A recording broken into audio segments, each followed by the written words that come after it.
बहुजन आघाडीच्या वतीने शहरात पत्रकार परिषद घेण्यात आली। या पत्रकार परिषदेमध्ये जिन्सी येथे माजी खासदार इम्तियाज जलील यांच्या रॅलीवर जो हल्ला करण्यात आला त्याबाबत प्रभाग क्रमांक 9 चे वंचित बहुजन आघाडीचे उमेदवार कलीम कुरेशी यांना न्यायालयाने जामीन मंजूर केला। याबाबत इम्तियाज जलील यांनी न्यायालय अशा लोकांवर मेहरबान असल्याची प्रतिक्रिया दिली। याबाबत पत्रकार परिषदेमध्ये अमित भुईगळ यांनी माध्यमांद्वारे माहिती देत वंचित बहुजन आघाडीच्या उमेदवारांना अशा प्रकारे त्रास देण्यात आला तर वंचित बहुजन आघाडी रस्त्यावर उतरल्याशिवाय राहणार नाही असा इशाराही दिला।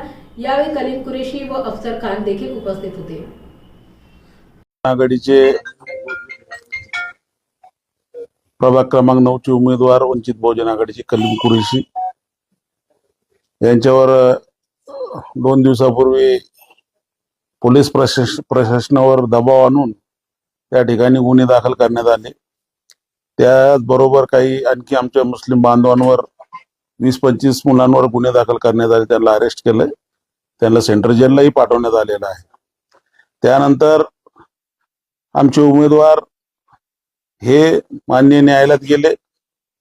माननीय न्यायालयातून त्यांनी अँटीसेप्टिक बेल घेतली, परंतु या ठिकाणी जी चर्चा चालू आहे किंवा माजी खासदार इम्तियाज जलील यांनी जे आज मीडियाला सांगण्यात आलेलं आहे की कोर्ट अशा लोकांवर मेहरबान होतंय। खरं म्हटलं तर या देशात संविधान आहे, न्यायपालिका आहे आणि न्यायपालिकेने दिलेला जो निकाल आहे त्याला आपल्याला ऍक्सेप्ट करावा लागतो। आणि जर आपल्याला वाटत असेल तर आपण त्याच्या वरती कोर्टात जाऊ शकतो, परंतु न्यायालयावर आपण अशी ताशेरे ओढू शकत नाही। परंतु आता सुद्धा त्यांनी या ठिकाणी न्यायालयावर बोट ठेवण्याचं काम त्या ठिकाणी केलेलं आहे।